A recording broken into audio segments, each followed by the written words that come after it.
everybody, and welcome to the third episode, I think, of Shit Fic Podcast. I'm pretty confident this is the third episode, but who's really to say? We're writers, not counters. Exactly. We don't edit this. That's what Sydne does. She's the producer. Is someone recording this? We just oh my God. we just talk into a microphone. But yeah, so welcome to Shit Fic.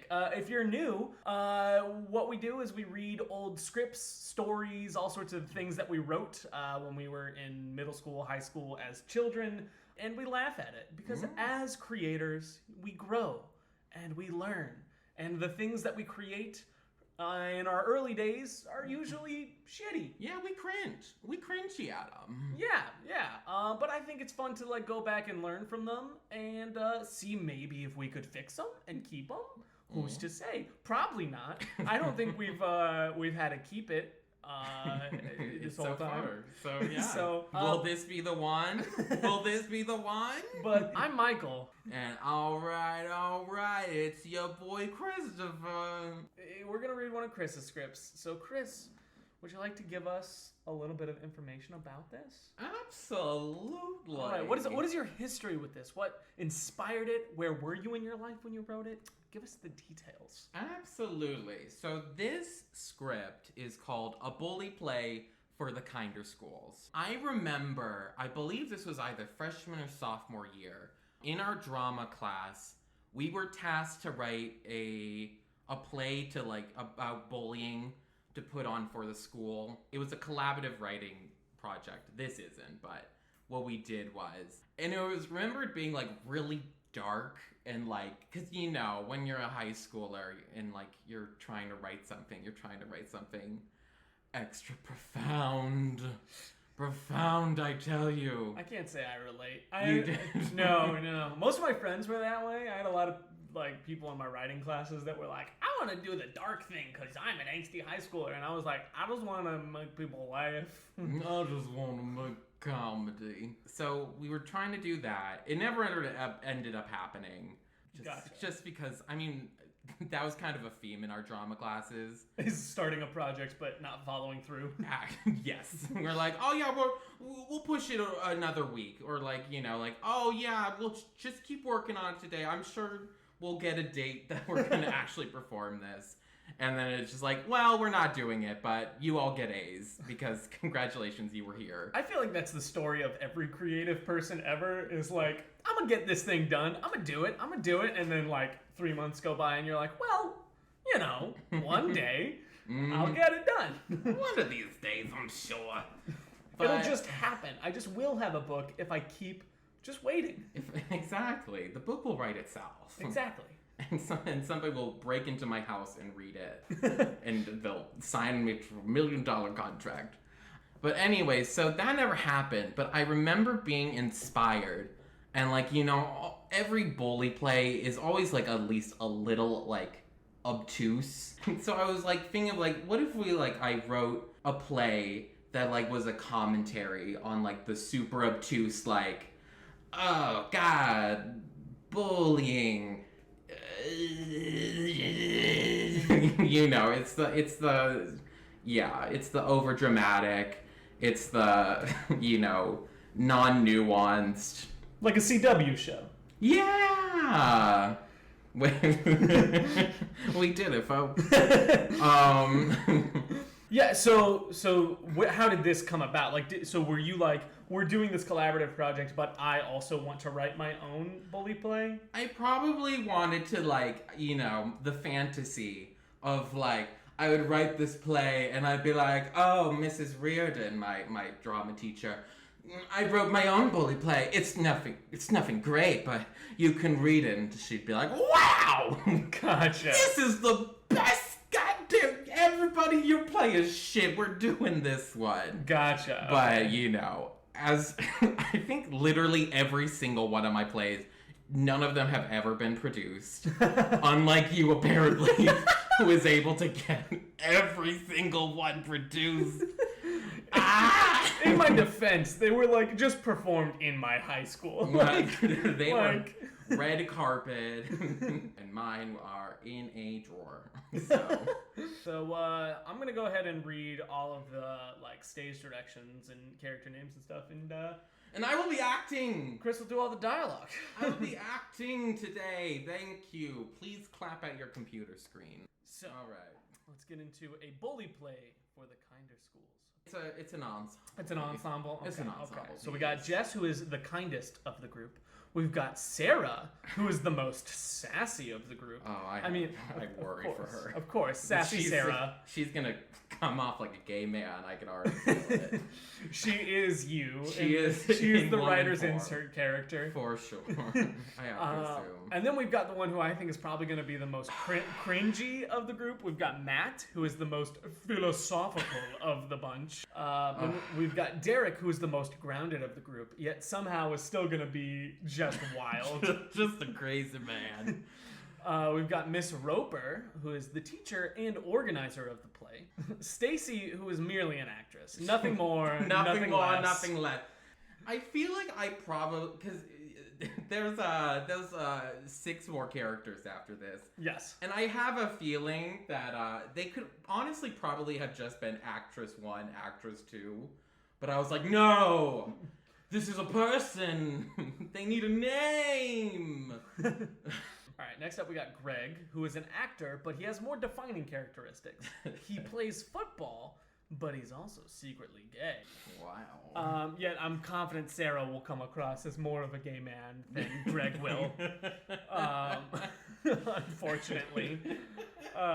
Then we've got Bill, who is just an actor. No defining characteristics. Just an actor! For Bill there. Caitlin, she's an actress, but again with more characteristics. Caitlin plays a girl who is peer pressured into drugs. Just all of them. Rita is an actress who plays a girl who is considered a loser, so no one befriended her. And then finally we've got Catherine, who just an actress. Just an actress. That's it's all she is and all she will be. Nothing else. But you know what? I feel like these character bios can also fit for most characters on CW shows. Burn number 2. Take that, Riverdale. That brings us to our sponsor, the CW. Could you imagine? One of these days. Right? CW, sponsor us. All right, so now we're going to get into the setting of the play. Lights down. The setting of the play is split into 2 sections. Stage right is the high school stage, where the actors act in the scene. The stage is modest, possibly resembling a class or hallway. Possibly. Stage. It's a potential. I'm giving you options here, folks. Yeah, that's for the, the stage, not stage director, the set designer to decide what they want to design. Mm-hmm.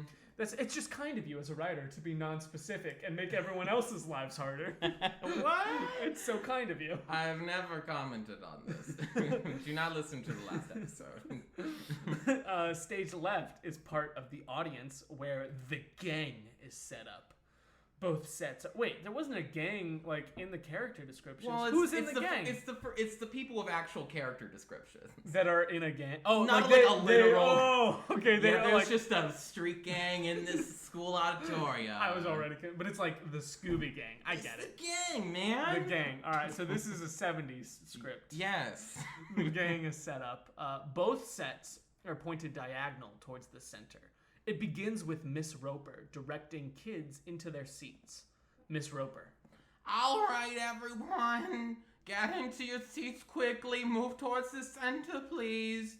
There are still some seats in the back row. Miss Roper continues to pantomime directions for the students. The bunch come in L? Left. I think that's a thing. All right, the bunch come in the L with packs on. Sarah. All right, Miss Roper, we get it. You can shut up now. Derek. How about you just say that a little louder, Sarah? Matt. How about we don't, okay? Oxy.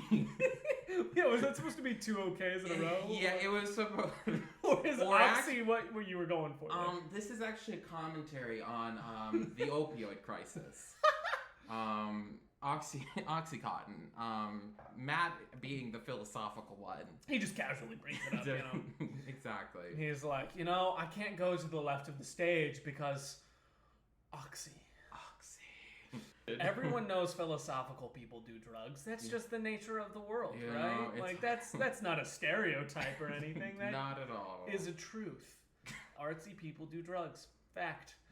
That's why our scripts are bad. We don't do anything. Exactly. Please donate to our Patreon so we can supply this with cocaine.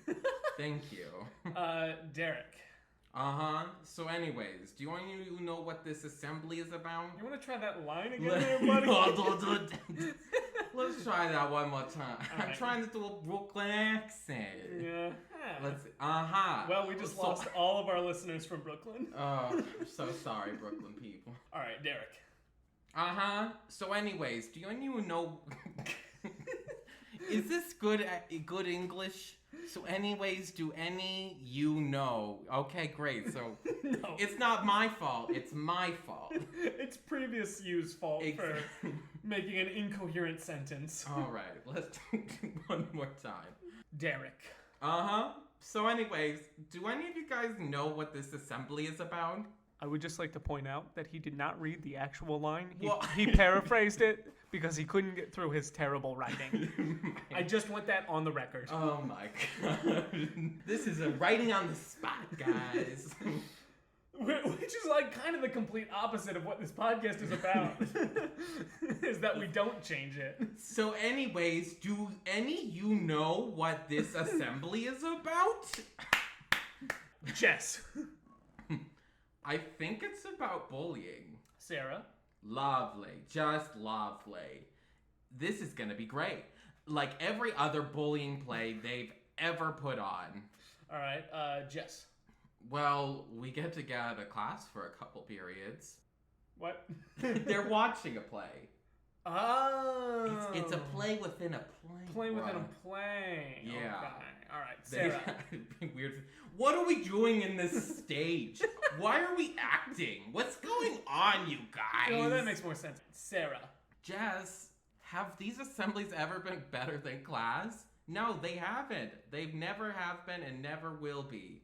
You just paraphrased that line again. You did not say the actual line. They have been and never.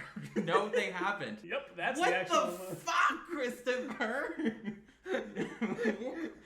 I think I maybe skipped a few words and switched them around. Yep. Oh goodness. This is the Rubik's Cube. Rubik's Cube writing. Your bad dialogue is affecting me. Chris is now writing my life, you guys. All right, Matt. Well, I have a friend in the play, and he says it's pretty good this year. Derek. You don't say. Miss Roper. Good morning, Borough High School. As you know, bullying has become an epidemic through America. So as we always do, we prepare this assembly to remind students...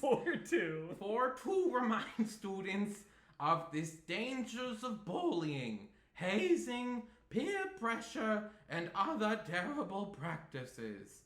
So without any further ado, we give you the dangers of bullying. The lights go down on stage when suddenly it lights up on the stage right side, revealing Rita.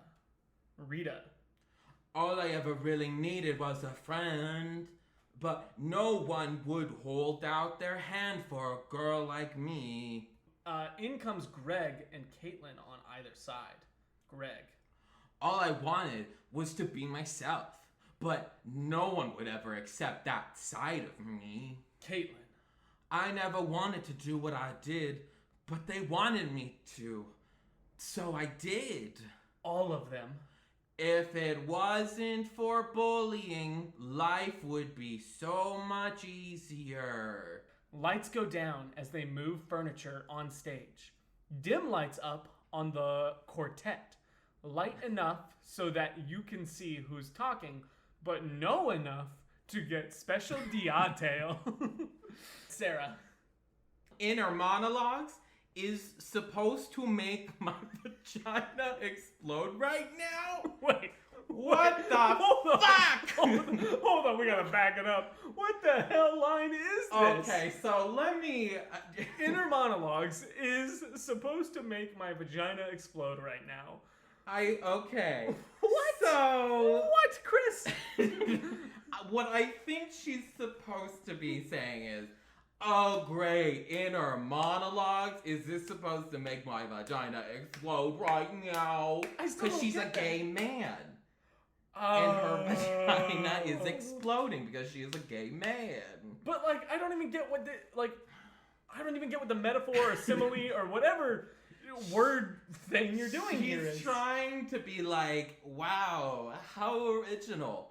It's an inner monologue, but they're saying it out loud. Like, you definitely should have just said how original instead of is supposed to make my vagina explode right now. I think that, you know, if you didn't realize she was a homosexual man in disguise, you now know who is having a stroke currently. Yeah, she's definitely trying too hard to, like, be a lady.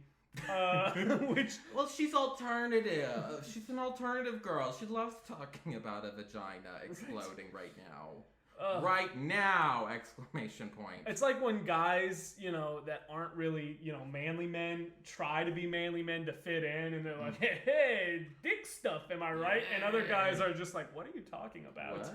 Don't talk about that's kind of what I feel like this line is. Just a little bit, you know, I mean...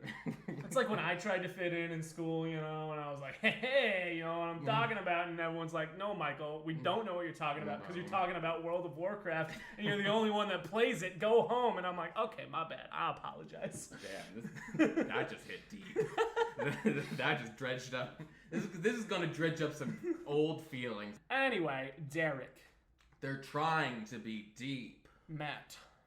It's an honest attempt, but I feel like they don't have the audience or the acting ability to pull it off. Sarah. Anyway, I'm already not liking this version of the play.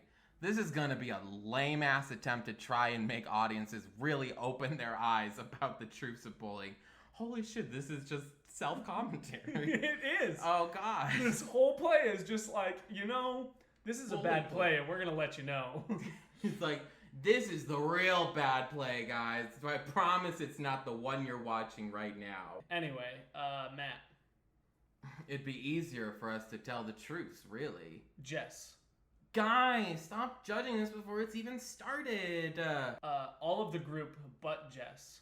Not buying it. Mm-hmm. Suddenly, the lights come up on the stage. Bill. Hey, Greg, how about that football game last night? Greg.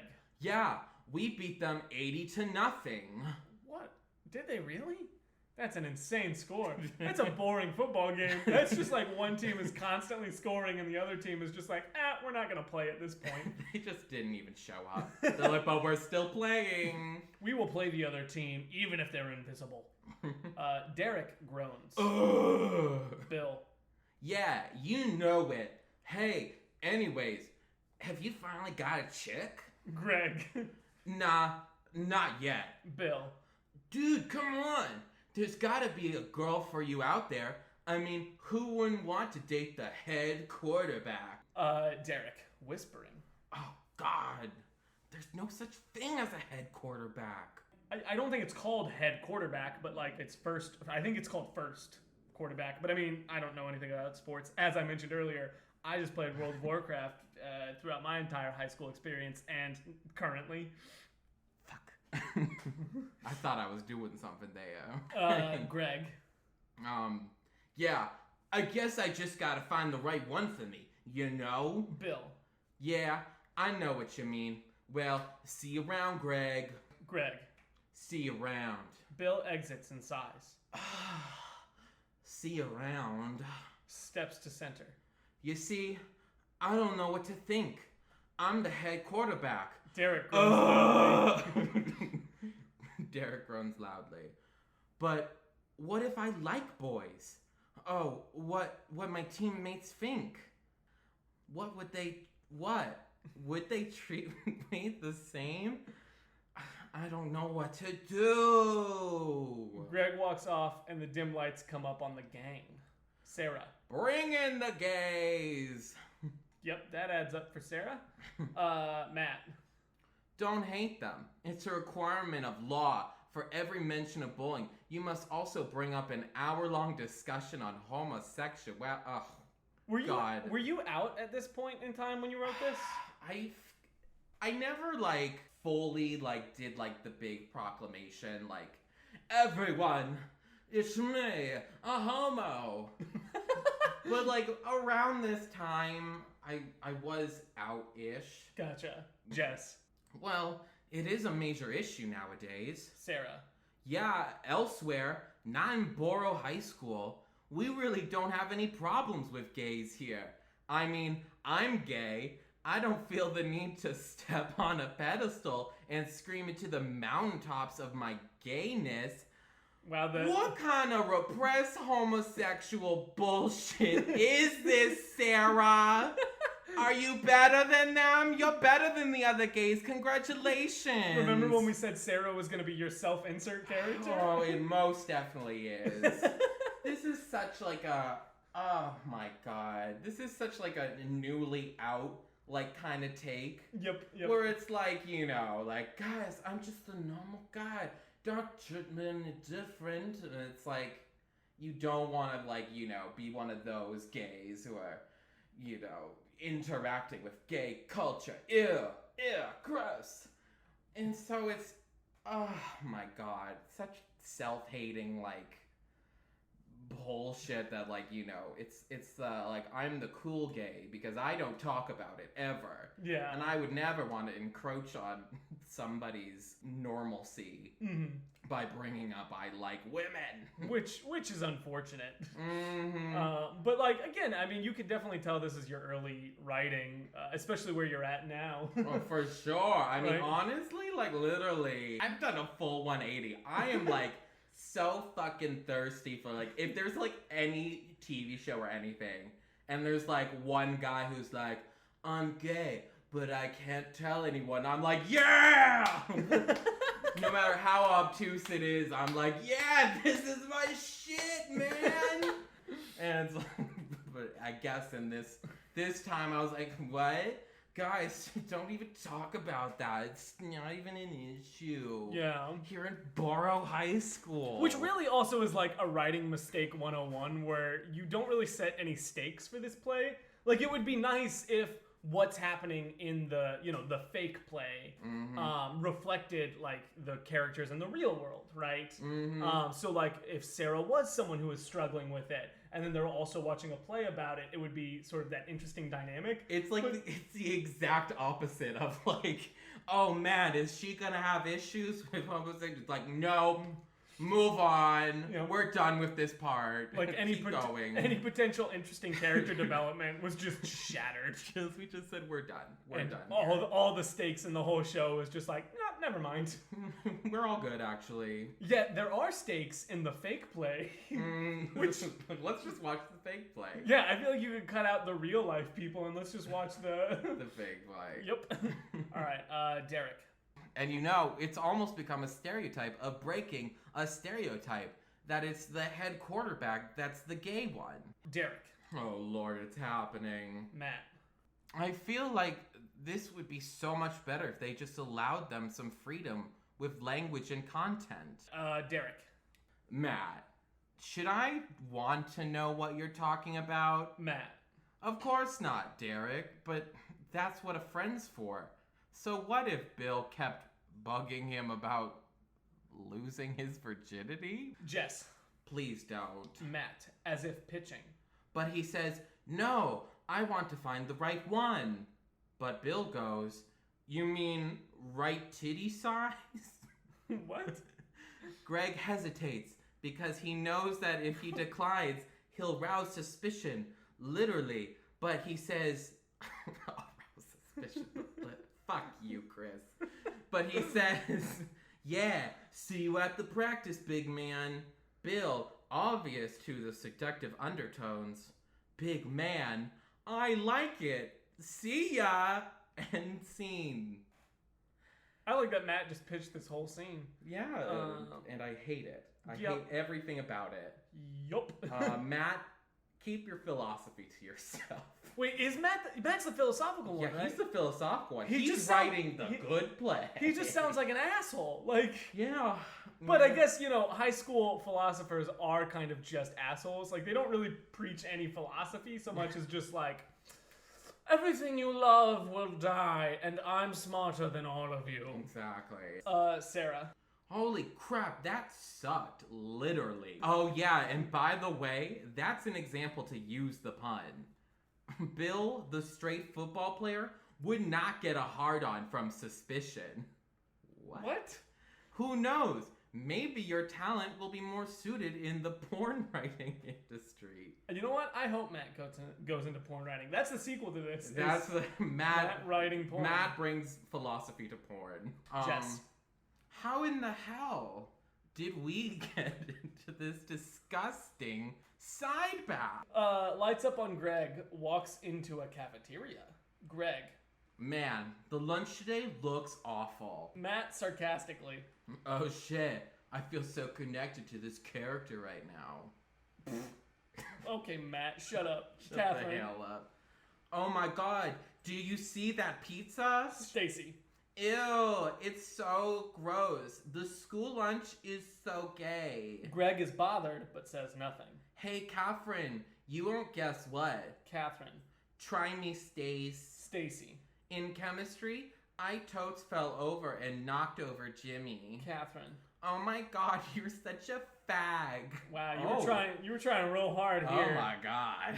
I don't remember giving Stacy the fag pass. That trying real hard to make this We're making this a thing. But like the issue is that it doesn't apply to the real world characters. Like the real world characters don't care about like the struggle of, being gay and, in the closet and stuff like that. So there's just, again, no tension, no stakes, no anything. It's just, we are watching a fake play that's trying to get a message across. And then they're just not accepting it. Yeah, well, we also have the gang who, like, their whole role is basically they're the two old men from the Muppets. But again, there's nuggets of, like, you're touching on issues that should be talked about and that you clearly wanted to talk about, but just didn't know yet how to. Yeah. Anyway, the girls laugh, but Greg isn't amused. The scene goes on pantomiming as the group begins to speak. Sarah, a little less cynical.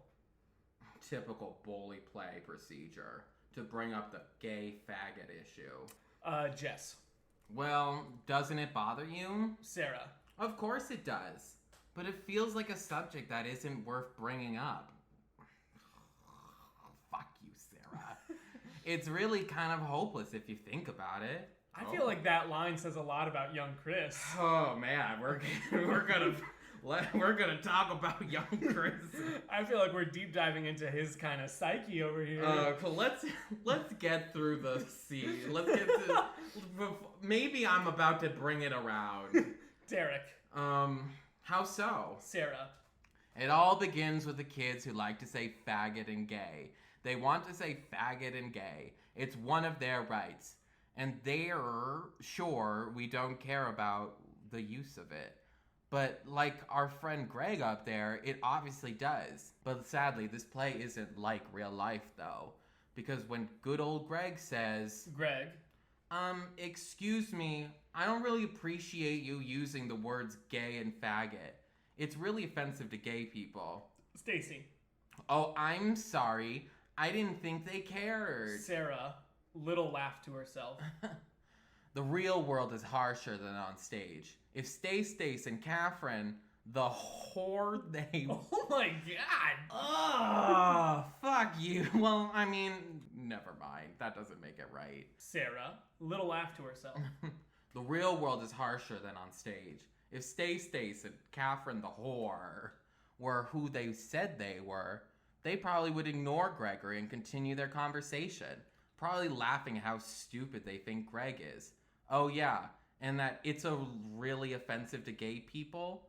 People see through that shit. Even if you're not gay, they might as well be coming out because that's all people are gonna see. We could have a 12-hour assembly on that one topic and it wouldn't change a thing. You don't know that, Sarah. She's such a downer. Sarah's, oh God, I must have, well, I mean, I was depressed. I'm Which is always unfortunate. depressed. Yeah. Let's talk about it. I mean, Yeah. I mean, like, deep dive into, like, what was your emotional state when you were writing this? I was definitely like, you know, you see the people who, like, I feel like definitely back in 2000, early 2010s, you know, gay and faggot being used as, you know, synonyms for dumb and stupid. It's such like an unwinnable fight, it felt definitely at the time, because the people who said it were like really like fully convinced in themselves that it's like no, it's not about you. No, it's just a word. You know, I'm not meaning it in that way. Yeah. And it's like, but I still don't like it when you use those words. And also the fact that, like, you know, I feel like the ally conversation of, you know, if you do stand up for gay rights, a lot of people, especially back then, I think it's definitely getting better now, but back then it was just like, well, you just outed yourself. You care about gay people, you don't think they're scourge weirdos of the earth, then, you know. Then you must be one of them. Yeah, it must be. Which is a weird line of thought. I know. It's like, I stand up for animal rights. Am I an animal? Well, I am, but that's a different subject. Oh. Yeah.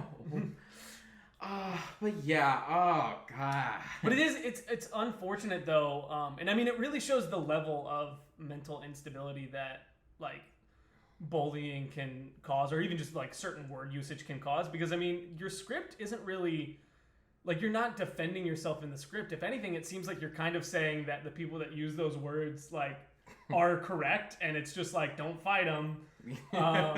And so yeah, like the fact that it put you down that much. So, you know, this might not be a good script, but like it does, if you think about it in the context of the writer, it does actually get a point across that bullying is bad, because it'll make you write shit that, like, you don't even want to write, and it'll make you advocate for shit that you don't even believe in, because you don't feel like you can escape it. Yeah, it's I feel like this is like kind of like the aspect of, like, the fact that, like, you know, the bully play for the kinder schools. I feel like that's also like kind of part of it. It's like, well, like, you know, there's not like a full-on like gay hunting squad at Borough High School, so whatever. I guess we just have to let them, you know, use every expletive they want, because it's like the few bad apples argument, which is just a dumb argument. Worst argument. Yeah. You won't even chop down the tree, Mama. Mama, it's a tree of full bad apples. You gotta get the axe out. You can't just throw away the bad apple. The whole thing's got rocks. Gotta change the whole thing. Exactly. Plant a goddamn new tree. Yeah, let's get some pears. Let's get some good pear trees growing, right? Honestly, it's what the world needs. So, Derek's line. I've never heard you talk so solemn before. Sarah. I'm a broken woman on this subject. Almost making fun of herself. But I grow very, very weary on this topic. But go, I grow. But go, I grow. Weary on this topic. Lights down on stage left, and lights up on stage right stage. Stage right stage. Yup. Greg, inner monologue. I suppose that I'll never know what it means to truly be myself. Lights go down on the stage, and the gang begins to clap as if it were all over when Caitlin comes on. Aw, man, this party is totally cool. Group, but Jess. Damn it. Catherine. I know, right? But you know what would get this party really going? Stacy. No, what? Lights up on audience side. Matt. Probably gonna be weed. Catherine. Pot. Matt. Nobody says pot, but whatever. Caitlin. That's just untrue. Oh, guys, I don't know. I really don't smoke. Come on, Caitlin, why not? All the cool kids are doing it. Stacy. Yeah, Caitlin, don't be such a stick in the mud. Join us. You know, peer pressure is wrong, but little do these kids know, and little did young Chris know, weed is gonna be like a non-issue in like 5 years. It's like, I think it'll get into that. Matt has some philosophy on this. Oh, I'm sure Matt does. Matt's a goddamn input. I'm sure Matt, who definitely becomes a hardcore libertarian. But guys, that was Caitlin who said that. Stacy. Come on. Catherine. Yeah, seriously. I'm not gonna hang out with you anymore if you don't do this. .D. I said .D, by the way, because there was a period and then a D immediately after this. she choked on her tongue for a second. I'm not gonna hang out with you more if you don't do this. She bit her tongue. Caitlin. Well, I guess I could. Derek. Hooray! Now we're into the peer pressure and other assorted lies section of the night. Matt. Oh, peer pressure. People never seem to stop and actually examine you. Because I've never seen an accurate portrayal of peer pressure. Derek. First issue. Are they doing a bit? First issue. People just don't dog each other on like that. Sometimes they do. It's true. But young Chris never got the weed talk because I didn't go to parties, so. Like, I get the point you're trying to get across. Like, I feel like peer pressure definitely is never portrayed how it really is. It's way more nuanced. Because usually you're being peer pressured by people that are your friends, and they're not like, I won't be your friend if you don't do it. It's like, dude, we're doing it too. You know, we're all here. Like, you might as well. Yeah, just be cool, bro. Well, honestly, like, I feel like I've never even heard someone say, like, don't be cool. I feel like the peer pressure just comes from, I'm in an event with all my friends who are doing this thing. So, like, I might as well do it. Exactly, yeah. It's very rarely verbalized. Matt. I know, right? Literally, if you don't want to smoke with me, then fine. For some reason, they expect that I'll just keep saying, come on, come on, come on, come on, come on, come on, come on, come on, until they budge. Oh, see, Matt's got our back. Derek. Then they start to make the threat. Matt. Oh, yes, the threat. If they don't do everything I do, I must resort to the ultimate punishment of not being their friend. Derek's line. Most certainly. The only advisable course of action. Oof. Matt. But honestly, unless you do that annoying thing where you decide to tell someone you have a secret, but refuse to actually tell them the secret, no one will go on a 15-minute dogging spree, and they really defriend you for not doing exactly as they say. Then I consider it a reward to lose such an invaluable friend. You know, as shitty as Matt is, like, that's a solid life lesson of, like, if someone is gonna not be your friend because you won't do this one thing, probably best to just not be friends with them. Yeah, just leave them behind, baby. That's why I never really understood all the, like, peer pressure or, like, you know, trying to fit in type stuff. I've always been fortunate enough to, like, I've known who I was from a very young age. Like, I've worn gaming t-shirts since probably 6th grade. And, like, I still wear it. Like, that's still who I am to this day. Like, I'm wearing a Paper Mario shirt for this recording. So, I don't know. I've never really understood that. I'm like, if someone doesn't like me for the things that I like, well, then I'm just not gonna hang out with you. I'm not gonna, like, pretend to be someone else or stop doing the things I like. Yes. The gamer minority. I feel you though, yeah, like, yeah. I mean, well, granted, I don't feel you because I fully was like, I don't think I ever, like, fully tried to be, like, the straight bro. Yeah. But, I mean, obviously, your struggles were also way bigger than mine. Like, what? You had an issue. The gamer? I came out. You had as a gamer. Yeah, you had an issue that, like, has been an ongoing thing for all of time. Whereas mine is just like, I play video games, and sometimes people think that that's a bad thing to do. Like, that's been my struggle in life. Yeah! I feel, but it's your struggle is real, you know, trying to find friends who. That's the thing. It just isn't like. It's not, but I was never bullied for it or anything like that. It literally just was like I didn't have a lot of friends that played video games, but like they were still my friends. Like I just couldn't do that one activity with them. Yeah. Derek. Here's how a real peer pressuring goes down. Hey, you want to smoke some pot? Matt growls. I mean, weed? No, I don't smoke. Really? Fine, whatever. You know, maybe I'll try it. There you go. An actual display of peer pressuring. The person may feel a little pressured because the other one disapproves silently of their choice. Sarah. So unless you want every time someone refuses to snort cocaine to say, oh, that is perfectly fine. I totally respect that what you are saying, and I think you are very brave to say that to my face. You know what? Maybe I won't do it either because I'm sure it makes you feel uncomfortable. Peer pressuring isn't gonna stop. Man, Sarah is just so sad. Jess. You know, I kind of like it that way. Matt. Sorry, Jess. You ain't stopping me from smoking my blunt in front of you. And that's the end. That's the end. We never met Rita. Oh no, we didn't get Chris's hot take on not having friends. Oof. What a play. What a ride that was. What a ride. I mean, like, because if it's trying to be this, like, meditative, like, it was almost like a fucking centrist take on bullying. Yeah. And that's bullshit. I love the contrast between your and my script. Because, like, your script, I feel like there's a lot of internalized stuff that you're kind of dealing with, that you're putting on paper. Like, you're writing for the purpose of trying to get your emotions out, right? Whereas, for anyone that listened to episode 2, my script is just like, I like to be funny. Here's some comedy, you guys. Hey, some slapstick humor. Like, I wasn't trying.